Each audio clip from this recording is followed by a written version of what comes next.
É, Isso aqui é um videozinho a respeito de um trabalho de estudos semânticos da UNP. É, a gente vai adentrar num campo de estudo razoavelmente novo e moderno, que é a linguagem cognitiva. Essa área da linguagem ela estuda as relações entre cérebro, meio e produção de linguagem. É, Nosso trabalho vai ser dividido entre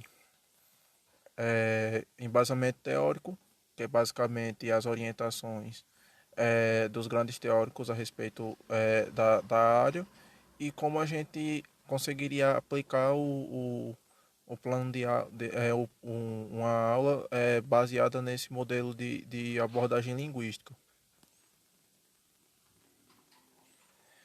Aí a gente chega nas condições necessárias e suficientes. É, o exemplo que nós abordamos aqui, ele aborda o conceito de menina. Para a gente atingir o conceito de menina, precisa-se atingir determinados parâmetros que determinam o que é uma menina.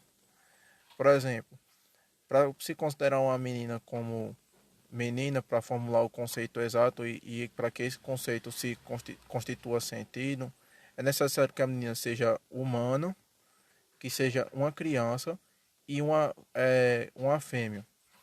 Só que o que acontece? Esses conceitos eles nem sempre são homogêneos. O que pode acontecer?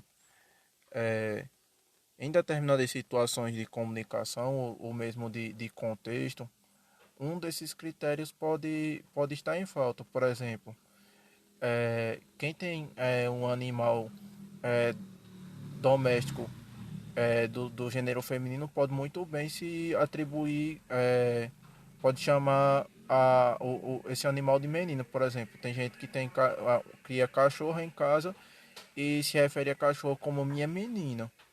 Essa cachorra é um ser humano, ela é uma criança, entendeu? Então, esse conceito nem sempre ele é homogêneo.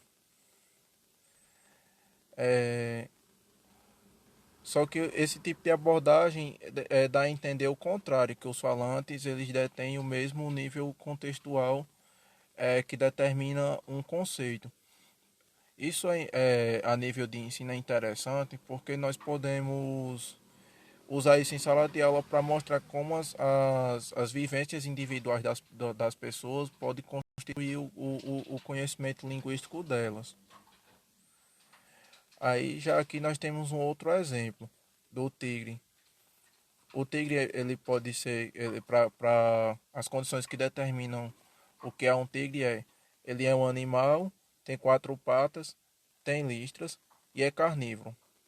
A gente pode paralelamente a essas coisas começar a questionar a respeito do que poderia ser um tigre de verdade.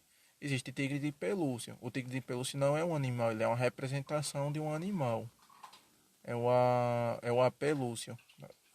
Então, se o tigre, por alguma razão do destino, seja por maus tratos, seja porque foi caçar e tinha um predador maior e o predador deu uma mordida em uma das patas deles, ele deixa de ser um animal quadrúpede.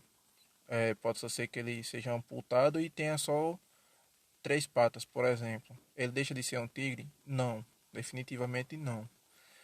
O tigre, ele tem listras, né? Então, o que acontece? É, Se o animal for portador de alguma síndrome genética que faça com que ele perca as listras, ele também não vai deixar de ser um tigre.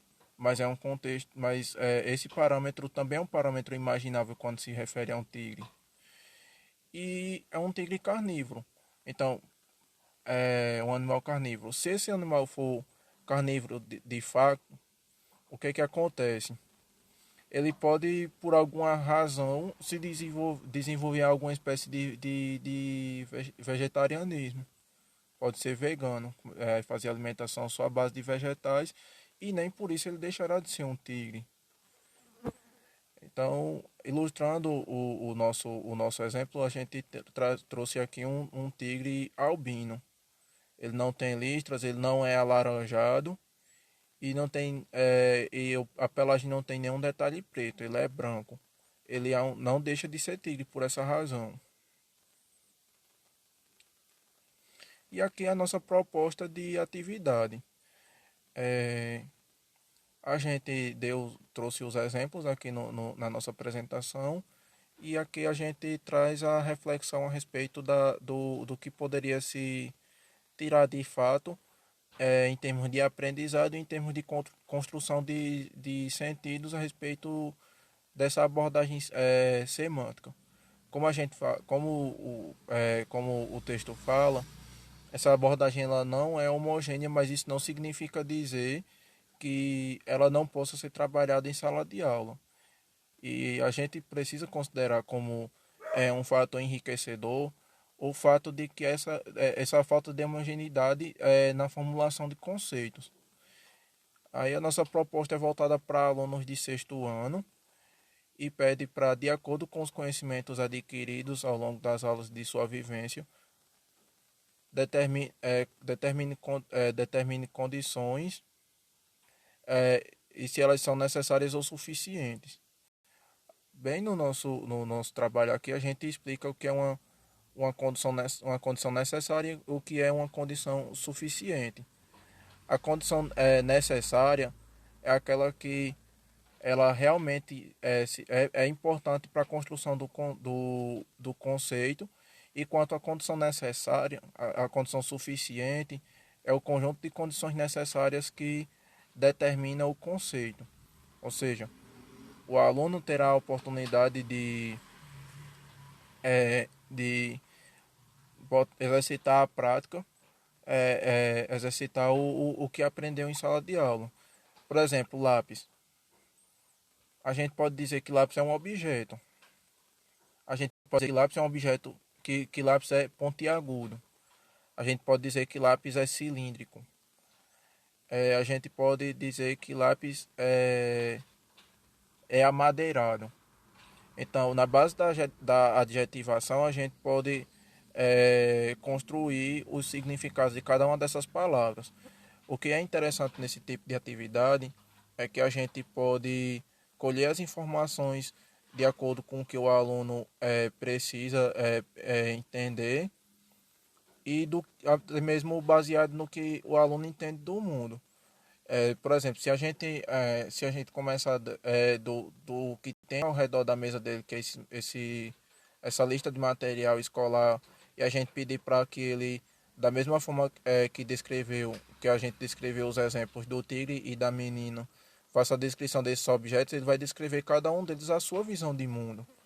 Então, a gente, trabalhando essa área da linguística cognitiva, a gente pode ter uma oportunidade a mais de trazer o conhecimento de mundo do aluno para a sala de aula. E é importante porque o aluno se sente acolhido pelo ambiente escolar, ele se sente à vontade, ele sente que o aprendizado dele pode estar atrelado ao acolhimento que ele recebe. Então isso aqui é um exemplo de atividade que a gente direcionaria começando do que tem ao redor dele dentro da escola e do que ele já conhece fora da escola. O ambiente que ele vive, o ambiente que ele percorre e por aí vai. Então era isso, agradeço quem assistiu até o fim e até uma outra oportunidade.